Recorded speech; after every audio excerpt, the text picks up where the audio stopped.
Chapter 30. They interviewed John Davis first. Unlike Marianne and Joe Ingalls, he'd spent a night in the cells, guilty of wasting police time by giving a false identity if nothing else, and Pitbull had decided it would do him no harm. Chowdhury was to take the lead in the questioning, with Fraser sitting in. Claire could stew for a bit. Pitbull wanted to interview her himself and said he would wait for Fraser. He didn't imagine John Davis would keep them busy for long. The lad looked like his world had shattered. Fraser had to agree with him. Slumped in his chair beside the duty solicitor, the same Janet who'd sat in with Joe Ingalls, he seemed to have deflated. Gone was the cheerful, friendly Martin Davis, who had seemed so at home in the bunkhouse, replaced by a worn husk. Chowdhury kicked things off in typical style. "So, Martin, or should we call you John?" John Davis lifted a shoulder and stared at the door. "John it is then," Chowdhury said, with such energy that Fraser suppressed a smile. She wondered how often the sergeant had the opportunity to lead an interview. His demeanour reminded her of a sheepdog at work, ears pricked and every muscle alert.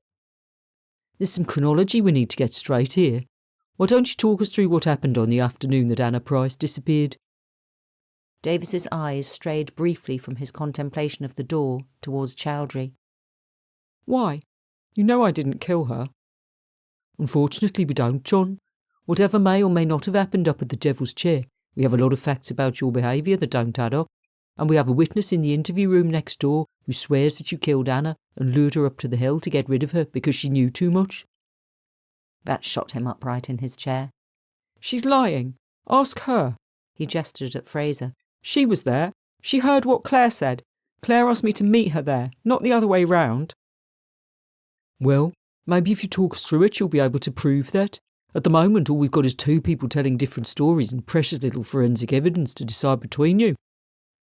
That was an aspect of the case that Fraser considered unusual, the lack of any trace evidence. The killer had either been very lucky or very skilled, and she had to see it as luck.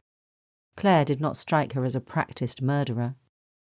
Perhaps she'd benefited from the features of a death linked to an outdoor centre. Any fibres left at either scene had been from waterproof clothing, and everyone at the bunkhouse pretty much lived in that. Of course, had this been an episode of CSI, some swanky forensic scientist would have identified the fibres as unique to a limited edition coat which could only have belonged to one of the suspects. Claire's everyday clothing, all woven tie-dye and natural fabrics, was distinctive enough, but she'd hardly have worn her favourite cardie to kill, least of all for the murder of Lucy Hawkins, which had been well planned. Anna Price's death, Fraser was fairly sure, had been an accident. "Tell me about your relationship with Anna Price," Chowdhury said. Again, John Davis lifted a shoulder and looked at the door. Mind you, there was precious little else to look at. The windowless room had bare walls of a nondescript off-white. "Was she your girlfriend?" the sergeant persisted. "Where did you meet?" Fraser had passed her theory about John Davis being Anna's foster brother to Pitbull, but either he hadn't shared it with his team, or Chowdhury didn't buy it. He asked a few more questions, and each time was met with silence.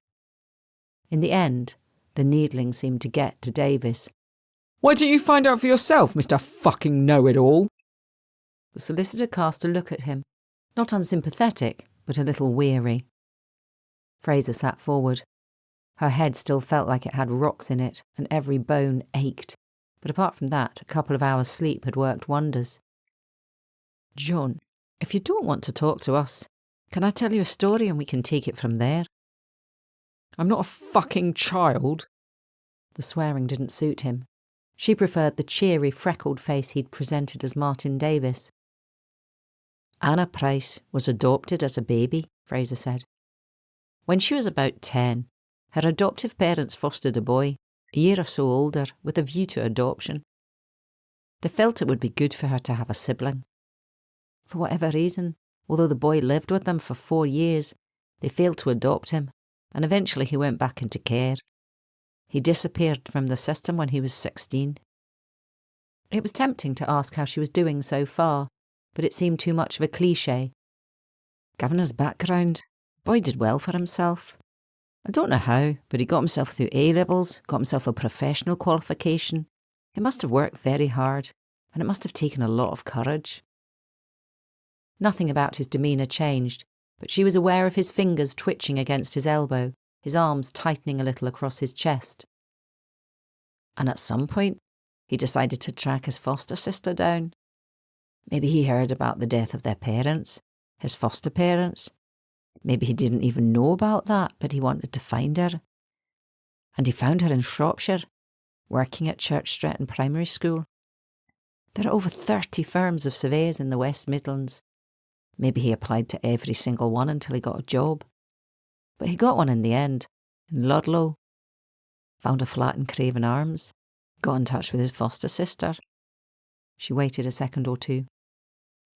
Was she pleased to see you?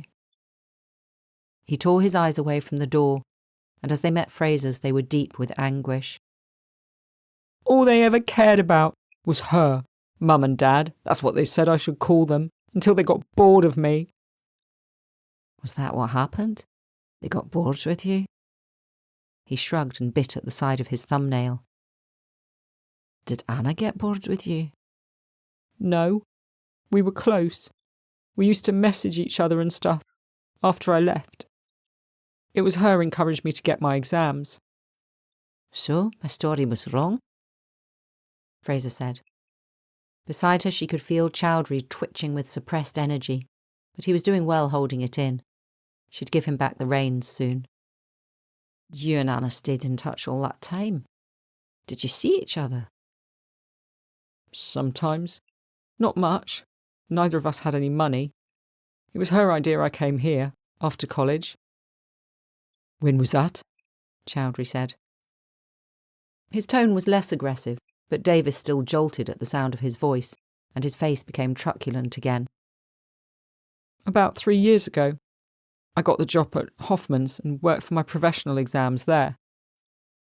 And you and Anna saw each other regularly? Fraser asked, holding off from pressing Chowdhury's foot with hers, but sending out a silent message to give Davis a bit more time. Chowdhury might see him as a suspect, but in her eyes he was an essential witness. With no forensic evidence to tie Claire to the murders, he might be their only chance. About once a month, maybe. We went for walks. The Clees or the Mind, sometimes over by Clun, Bury Ditches and places. Tetterston Clee? Fraser asked, remembering Marianne's sighting of them. She loved it up there, he said with a faint smile. The desolation. It's bleak. Brutal. She said it made her feel grateful. Grateful? After Mum and Dad died. I don't know. She got a bit depressed, I suppose. Going up there made her feel alive, she said. Were you up there recently with her? Chowdhury couldn't help himself and jumped in. A witness claims to have seen Anna Price in the car park at Ditterstone Clee, arguing with a man. Was that you? Davis shot him a look of loathing and folded his arms across his chest again. This time Fraser did press Chowdhury's foot. Did you and Anna argue often? Fraser said. I mean, it's something siblings do. My sister and I were like cats and dogs when we were younger. John Davis looked away, not at the door, but turning his head full to the side. His mouth worked, pulling down at the corners. We never did. Not when we were kids. Not really now, even. Or not until... His voice tailed off. Fraser gave him a few seconds and then said quietly, Until when? Davis sighed heavily, as though he would much rather not have answered, would have preferred never to talk about it, but sensed an inevitability. The questions would keep coming until he answered them, so he might as well do it now. He looked deathly tired. A few months ago, maybe. She started looking for her birth mother about a year ago, just after she got this new boyfriend. I didn't see why she bothered, but it seemed to give her something to hope for, and she got really into archaeology, and she was always away at the weekend and stuff. But she seemed happy, so I left it. He looked at the solicitor as though seeking validation, but she remained as blank-faced as she'd been throughout. What changed? Fraser asked. Davis shrugged again. I don't know. About April, she got really obsessed with the whole birth mother thing again. She still talked about this bloke all the time, Bear, but she said they weren't seeing each other for a bit. He was busy with work or something, but she knew she'd see him in the summer. And she got all thin and cut her hair. It was like she went a bit mad, all unpredictable and whatever. And then a few weeks ago, she told me she'd found her birth mother and she was going to meet her. How did she find her? Some agency. She said Bear had helped. They'd found out who she was a few months before, but while she was with Bear it didn't seem important. And then, when she was on her own, because she couldn't see him anymore, the urge just got stronger and stronger and she wanted to meet her. I thought it was all official, and then it turned out she was just going to turn up at the bunkhouse. You know, confront Marianne. It was crazy. Fraser sat forward. She thought Marianne was her birth mother? Yeah. And I said, why didn't she approach her properly? You know, through the agency or whatever. And she said there was no point. Marianne wouldn't want to know, so she was just going to surprise her. So that was what you argued about, Fraser said, at Titterston Clee. I was worried about her, getting hurt. I thought it was a crazy plan. What about the day she died? Chowdhury said. She was with you in your car. We got forensics on that. Was it you she was running from? She wasn't running away from me. She was running to the bunkhouse, and I was trying to stop her. I'd cancelled the reservation she'd made. When she found out, she went mental. I was trying to help her. There wasn't anyone else. He didn't make clear whether he meant that there was no one else for him or no one else for Anna. Fraser supposed it made some sort of sense. Maybe they had been looking at everything the wrong way round, seeing Anna as the victim of a controlling boyfriend, when in fact the man with whom she'd been arguing had been trying to protect her. From herself. I knew she'd had a friend at the school, he said, but I never met her or anything. Anna liked to keep everything separate, kept people in different boxes. I even thought about contacting her boss, that head teacher who's always in the local paper. When she got all thin, I was worried. He talked a little more. Now that his tongue had loosened, it seemed like he could hardly stop. How he had gone to Anna's that morning and tried to dissuade her from going to Perkins Beach. When he couldn't, he'd offered her a lift. He hadn't told her about the cancellation then, had just hoped that when they arrived there, she'd be told that the place had been given to someone else. And he'd have been there to look after her. Only they'd stopped at the shop in Stiperstone's village, and she'd seen one of the archaeology vehicles. It was like she flipped, telling me to hurry and getting all hysterical. So I told her I'd cancelled the place, and she started trying to get out of the car while it was moving. So I pulled into that lay-by, you know, where I left the car, and I tried to stop her, but she ran off. You couldn't catch her up, Chowdhury said, a hint of derision in his voice. I didn't want her to think I was chasing her. Thought I'd give her time to cool down. So I left the car and walked up the lane. Thought I'd just meet her at the bunkhouse. Only she wasn't there. No one was. So I went on up the path to the top looking for her. You had your bag with you? Fraser said. Huh? The question seemed to take John Davis by surprise. Your rucksack. Joe Ingalls said that when he met you up between the Devil's Chair and Manston Rock, you had your rucksack. I'd been going away for the week anyhow, to walk the Shropshire way. I wasn't lying about that. And I thought if this place still had room, I might end up staying. I wasn't going to leave her there on her own. She was in a state. He sounded belligerent, transferring his aggression from Chowdhury to Fraser, or maybe just getting frustrated that they seemed intent on picking holes in his story. It was something with which Fraser was familiar. People act in irrational ways many times in a day. No one expects to be questioned by the police and to have to account for why they took certain actions that might seem less than rational. Unless, of course, they are committing a crime and are therefore aware of constructing a convincing alibi. Criminals often betrayed themselves by behaving in too linear a way. And so John Davis had found the bunkhouse empty, shouldered his pack, and gone on up the path to the Devil's Chair. There's something I don't quite understand, John, she said, keeping her voice moderate, curious rather than sceptical. You met Joe Ingalls up near the chair. You got talking, decided to make your way down to the bunkhouse together and try to get a booking? Davis nodded. Beside Fraser, Chowdhury was exhibiting unusual patience. "Why?" Fraser said. "Why go through the whole charade of giving yourself a false name, checking in at the bunkhouse? Couldn't you just say you were looking for your sister?" He turned his head to the side again, his mouth dragged down at the corners. He raised a hand and pressed a thumb and forefinger into each eye socket. Then he let his head fall back and stared up at the ceiling. All were gestures that Fraser recognised. People coming to the end of their tether, wanting to escape the interview room, desperate to contain emotion. The solicitor stirred and Fraser gave her a brief smile. If they weren't careful, she'd be asking for a break for her client just when he was getting vulnerable. It wasn't a false name. It was what she, called me. They'd had another foster kid before called John, and they didn't want to confuse her. Martin's my middle name, and I just went along with it. The pain in his voice was searing. Fraser reflected on the unintentional cruelty of the Prices. To take a boy in, make him part of the family, even get him to adopt a new name, and then send him away because he wasn't quite what they wanted. A bit of shoplifting, and they'd sent him packing. And the different spelling.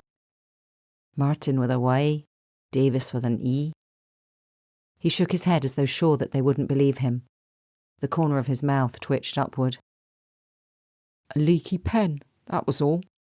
Smudged the I so it looked like a Y, and made a kind of blot in Davis. When she typed it up with an E in it, I just didn't bother to correct it. Then if Anna spotted it in the guest register, she wouldn't know it was me until it was too late. How do you mean? It was going to be a wind-up. I don't know. I got myself pissed off when I walked up to the top of the hill. I'm not always great with my temper. His voice wobbled and thickened as though he were holding back tears. And I wanted to get my own back. I knew she hadn't gone back to the car.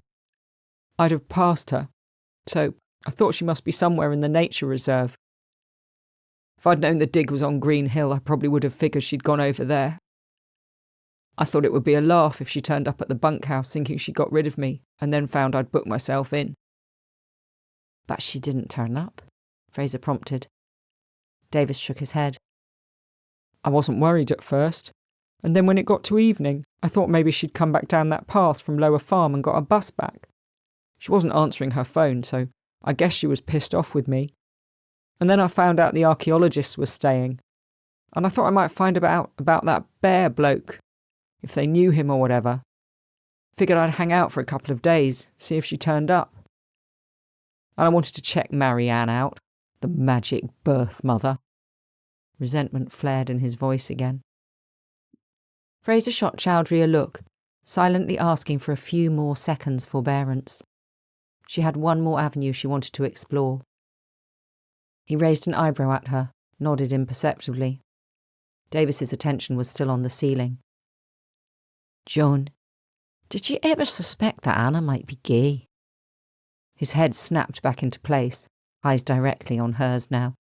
"No," he said, the tone and finality conveying outrage and disgust through that one syllable. "Of course she wasn't. She had a boyfriend, didn't she? Bear." Fraser smiled gently, feeling the sadness that came with revealing to a witness that they hadn't known a victim, often their loved one, half as well as they'd thought. "I've been wondering about that as a nickname," she said. "It occurred to me it might be a simple rhyme. Claire, Bear,